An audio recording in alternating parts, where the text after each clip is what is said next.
Ya,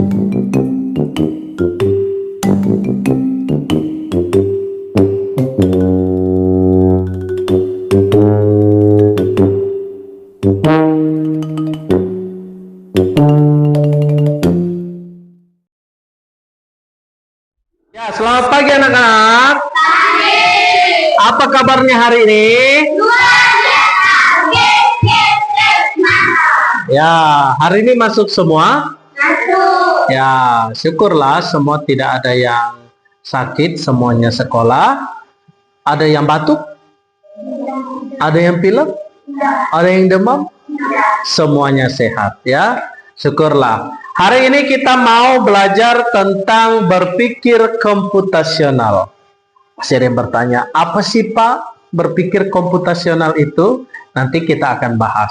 Tapi sebelumnya kita mau mulai belajar dulu. Mau mulai belajar dan kita mau berdoa. Oke? Nah, Bapak akan pimpin kita dalam doa. Mari kita berdoa. Tuhan, terima kasih, kami bersyukur pagi ini kami mau belajar. Biarlah Tuhan memberkati kami, berikan konsentrasi yang baik sehingga apa yang kami pelajari hari ini dapat dimengerti, dapat kami pahami dan dapat kami lakukan dalam kehidupan kami hari lepas hari. Berkati ya Tuhan dari awal, pertengahan hingga berakhirnya dalam pembelajaran ini. Inilah doa kami, hanya di dalam nama Tuhan Yesus kami berdoa.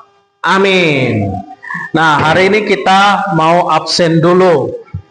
Ya. Natasha hadir ya.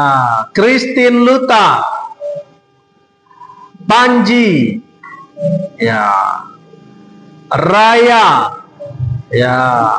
Haikal, ya, Arga, Hani,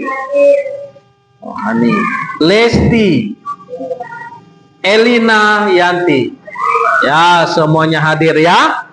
Hari ini kita mau belajar tentang berpikir komputasional. Nah sebelumnya kita berdiri dulu, kita mau ice breaking dulu, oke? Nanti kalau Bapak nyanyikan, kalau kau suka hati tepuk tangan. Oke, tepuk tangan semua dengan semangat ya. Oke, 1, 2, 3. Kalau kau suka hati tepuk tangan. Kalau kau suka hati tepuk tangan. Kalau kau suka hati, mari kita lakukan. Kalau kau suka hati tepuk tangan. Injak bumi. Kalau kau suka hati, injak bumi. Kalau kau suka hati, injak bumi. Kalau kau suka hati, mari kita lakukan. Kalau kau suka hati, injak bumi. Oke. Semuanya semangat? Nah, silakan duduk.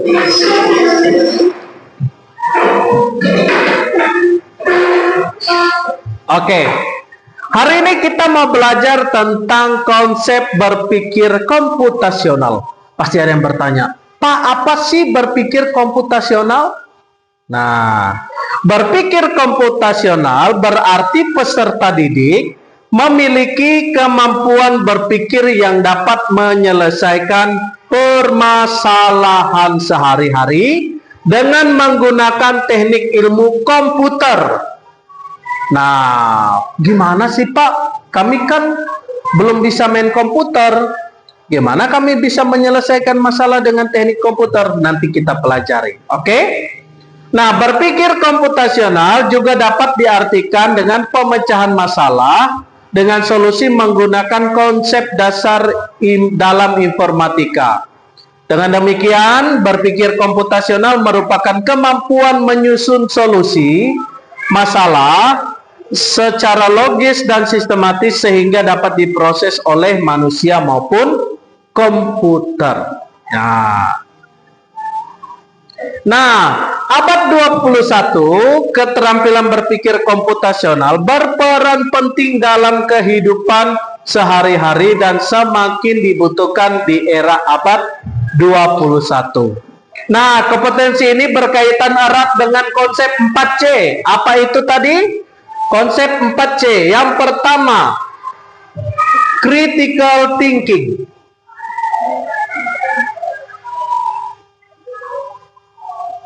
Apa critical thinking? Ada yang tahu? Artinya apa critical thinking? Berpikir kritis. Ya. Nah, ini dia. Berpikir kritis.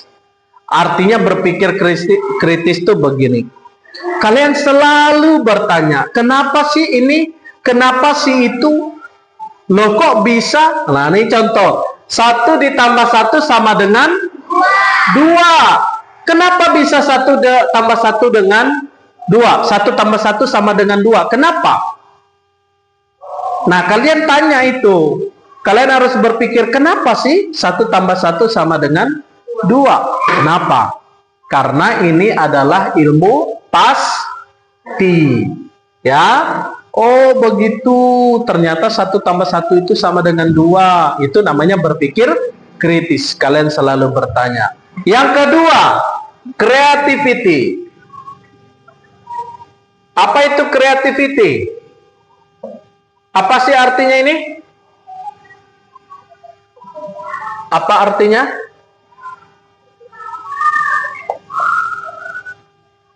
Creativity itu apa sih artinya? Kreativitas atau kreatif.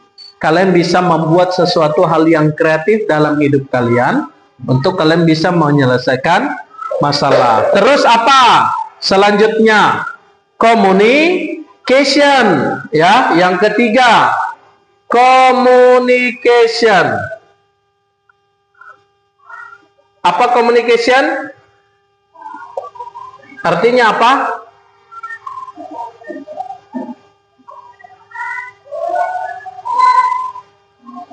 Apa artinya ini? Komunikasi, bertanya, berbicara satu dengan yang lainnya, ya. Itulah yang dinamakan konsepnya 4C, yaitu communication. Dan selanjutnya adalah collaboration atau kolaborasi. Kolaborasi, ya. Yang keempat adalah collaboration.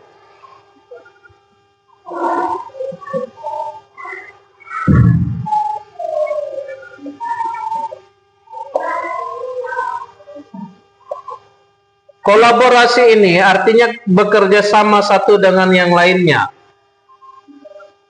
Ya.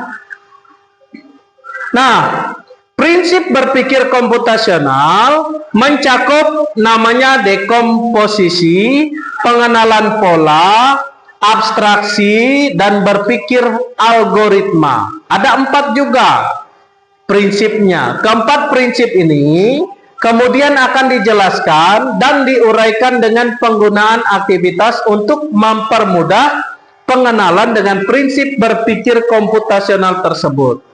Adapun prinsip dan aktivitas tersebut terdiri dari 1. Decomposition atau pemecahan masalah. Nah, memecahkan masalah kompleks menjadi bagian-bagian yang lebih kecil dan lebih mudah dikelola atau bisa dipahami dengan sederhana sebagai pemecahan masalah besar menjadi bagian yang lebih kecil. Itu namanya dekomposisi. Nah, jadi masalah yang besar kalian perkecil sehingga kalian dapat menyelesaikannya. Contoh, cara membuat teh. Kalau punya Bapak, cara membuat teh. Pertama, masukkan air panas ke gelas. Yang kedua, masukkan gula dan teh. Itu punya Bapak.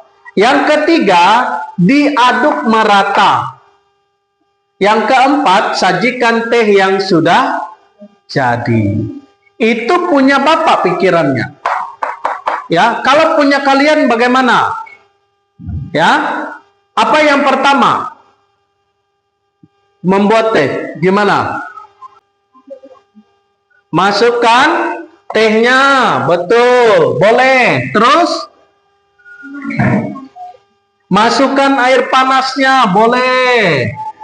Oke, setelah itu masukkan gula. Oke, setelah itu diaduk.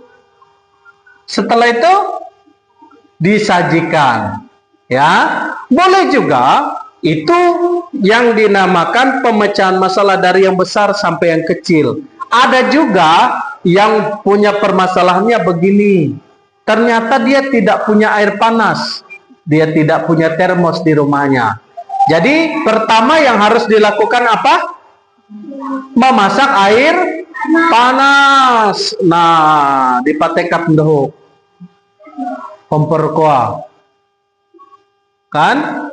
Nyuman doho air anget kuah. Ya, masak dulu air panas tuh. Baru kalian membuat, masukkan tehnya, masukkan air panasnya, masukkan gulanya. Itu yang dinamakan pemecahan masalah. Karena kalian tidak punya termos bisa memasaknya sendiri.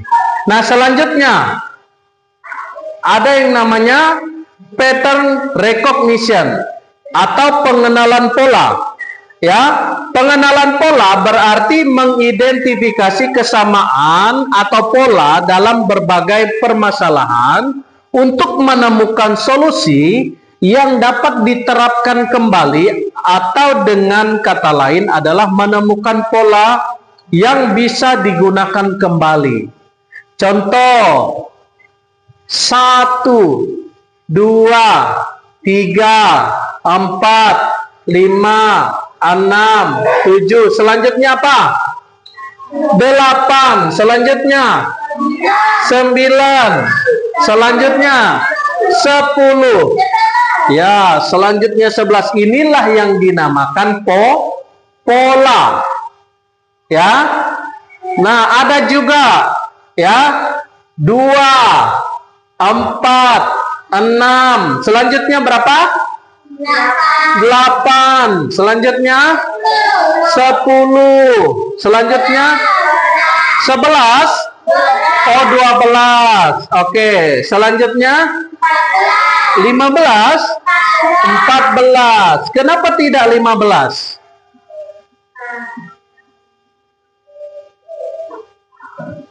Karena polanya sudah tersusun seperti ini. Kalau kalian jawab yang lain pasti salah. Itu pula dalam hidup kalian. Kalian harus bisa membuat suatu pola yang benar dalam hidup kalian. Kalau mau ke sekolah, bangun paginya jam berapa? Jam 5. Setelah itu bersihkan tempat tidurnya, rapikan. Ya, itu polanya yang sudah kalian buat. Setelah itu apa yang kalian lakukan? Mandi. Oke, setelah mandi apa yang kalian lakukan? Ganti baju. Ganti baju. Oke, setelah itu sarapan. Ya, setelah sarapan pergi ke sekolah. Itu harus kalian lakukan tiap hari karena itu sudah terpola dalam hidup kalian. Kalau misalnya ada suatu kali kalian tidak sarapan, apa yang terjadi? Lapar. Oh, ternyata ingat, tadi aku habis bangun tidur, bersihkan tempat tidur, habis itu mandi. Biasanya habis mandi pakai baju, habis pakai baju sarapan, ternyata aku tadi tidak sarapan. Nah, itu bisa membuat kalian paham atau tahu bahwa pola yang sudah kalian buat ternyata ada yang salah, ada yang tidak kalian lakukan. Makanya dalam hidup itu pun harus ada yang terpola. Ya, kalian harus bisa membuat seperti itu. Selanjutnya ada yang namanya abstraction atau abstraksi. Abstraksi adalah menyaring informasi yang tidak relevan, ya, dan hanya mengambil bagian penting untuk menyelesaikan masalah. Dengan kata lain, hanya terfokus pada informasi penting dan menyaring detail yang tidak relevan. Contohnya tadi, aku adalah tempat membeli makanan. Ada meja, ada kursi, tapi bukan di rumah. Aku di mana? Warung, pintar ya. Tadi ada yang jawab warung, pintar sekali. Kenapa kalian bisa menjawab itu? Karena itu adalah tempat kalian membeli makan. Ya, tempat kalian membeli makan, ada meja, ada kursi, dan tidak, itu bukan rumah. Selanjutnya, contohnya lagi. Ya, jadi kalian bisa menyaringnya. Ya, mengambil bagian penting. Aku adalah alat tulis. Biasanya panjang dan runcing. Sering dipakai di sekolah. Apakah aku? Pensil, pintar ya. Karena kalian paham bahwa itu adalah alat tulis panjang dan runcing. Ada di sekolah lagi. Itu namanya pensil. Contoh lagi. Aku berwarna putih. Biasanya tempat untuk menulis di kelas. Dan aku besar kotak. Apakah aku? Papan tulis. Ya, kalian paham itu ya. Nah, itulah yang dinamakan kalian bisa menyaring informasi, mencari, menyaring, akhirnya membuang yang tidak relevan. Itulah yang dinamakan abstraksi atau abstraction. Ya. Selanjutnya,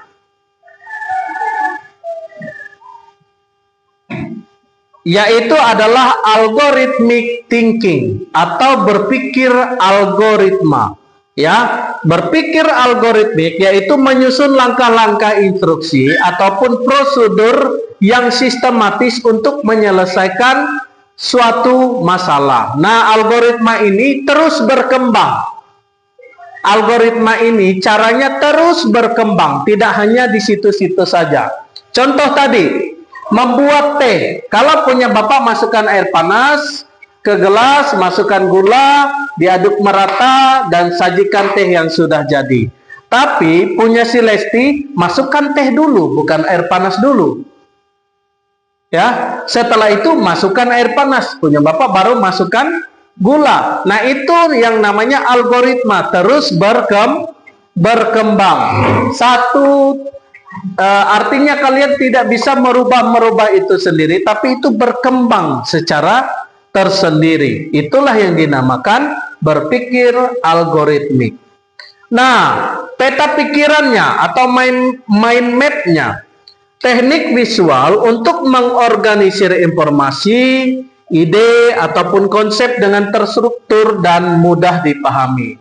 Nah, teknik ini dapat dilakukan secara plug dan unplug. Plug itu kalian bisa menggunakan jaringan internet dengan yang ada di Google, tapi kalau unplug kalian tidak menggunakan internet, atau artinya kalian menggunakan kebiasaan hidup kalian sehari-hari. Nah, tekniknya itu ada input, proses, dan output. Nah, kita belajar tentang itu. Input itu yaitu data atau informasi yang dimasukkan ke dalam sistem. Bapak kasih contoh yaitu tentang mesin cuci. Input itu artinya kalian memasukkan sesuatu. Data atau informasi yang dimasukkan. Contoh pada mesin cuci. Apa yang kalian masukkan ke mesin cuci? Baju. Ya. Setelah baju, apa lagi yang kalian masukkan? Celana dan yang lainnya. Setelah itu? Untuk mencuci baju apa? Ya, deterjen atau rinso. Ya. Kalian masukkan di situ. Setelah itu apalagi yang dimasukkan? Air. Kalau tidak ada air bisa nggak dicuci bajunya? Nah, jadi harus ada 3 itu tadi. Kalau di mesin cuci Ada pakaiannya, ada sabunnya, ada airnya. Itulah yang dinamakan input, memasukkan data atau memasukkan informasi atau memasukkan sesuatu di dalamnya. Kalau dilakukan secara plug atau menggunakan internet, kalian bisa menekan tombol start pada gymnya. Ya. Nah, setelah itu masuk kepada proses. Nah, proses yang terjadi itu sistem memproses input berdasarkan aturan yang sudah ditentukan. Bagaimana caranya mesin cuci bisa berputar? Dihidupkan ke dalam listrik kan, setelah itu diputar pada tombol startnya. Nah, apa yang terjadi? Baju, sabun, dan airnya tadi berputar. Itulah yang dinamakan proses dalam mencucinya.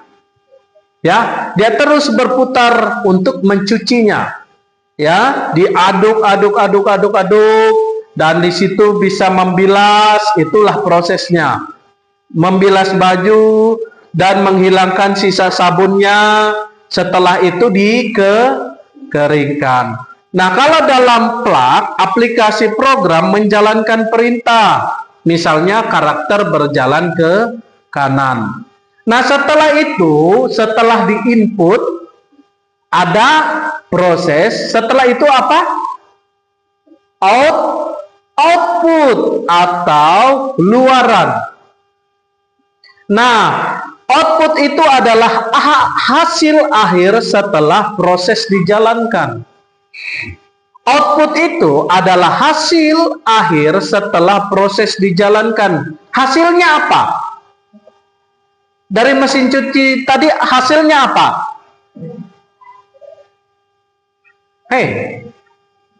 Dari mesin cuci tadi, setelah bajunya dimasukkan, diproses, dicuci, hasilnya apa?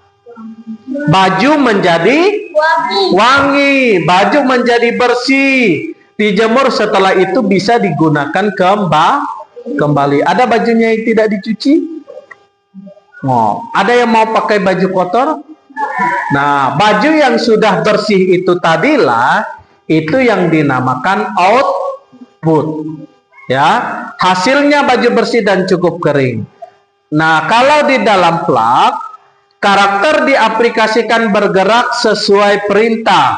Misalnya bergerak ke kanan. Itulah dia yang dinamakan output. Nah, input itu tadi plug dan unplug. Menekan pada tombol start pada gym, unplug-nya pada mesin cuci masukkan pakaian dan tombol start. Nah, plug-nya aplikasi program menjalankan perintah, misalnya karakter berjalan ke kanan. Kalau unplug, ya tidak menggunakan sesuatu mesin atau internet, ya mesin cuci mengaduk dan membersihkan baju, membilas dan menghilangkan deterjen. Outputnya tadi karakter diaplikasikan bergerak sesuai perintah. Kalau unplug, hasilnya baju bersih dan kering. Nah, anak-anak, kesimpulannya adalah pembelajaran berpikir komputasional sebagai landasan untuk kecerdasan artifisial bukan lagi hal yang berdiri sendiri, melainkan suatu kesatuan yang tidak terpisahkan. Menurut pembelajaran coding dan kecerdasan artifisial pada pendidikan dasar dan menengah pada naskah akademik 2025 menyatakan bahwa pembelajaran berpikir komputasional sebagai landasan untuk kecerdasan artifisial tidak hanya sekadar untuk meningkatkan literasi atau membaca, ya, atau meningkatkan literasi digital, ataupun hanya sekedar menyelesaikan masalah sehari-hari. Namun tujuan daripada pembelajaran ini adalah untuk menyiapkan peserta didik di masa depan agar menghadapi tantangan global, agar siap menghadapi tantangan global. Jadi kalian jangan berpikir Pak, kami kan ada di pedalaman, kami tidak ada sinyal, kami tidak ada listrik, jadi kami tidak mungkin menghadapi tantangan global. Jangan salah, bahwa semua yang ada di muka bumi ini pasti mengalami yang namanya tantangan global. Tidak peduli kalian ada di pedalaman, tidak ada listrik, tidak ada internet, semuanya akan menghadapi hal yang sama. Ya, tujuan dari pembelajaran ini juga adalah tidak hanya berhenti pada menyiapkan peserta didik untuk memiliki kemampuan penyelesaian masalah, namun juga mengajarkan peserta didik untuk mengerti dari esensi pembelajaran berpikir komputasional dan kecerdasan artifisial. Kalian harus paham bahwa berpikir komputasional itu pikiran kalian harus tertata.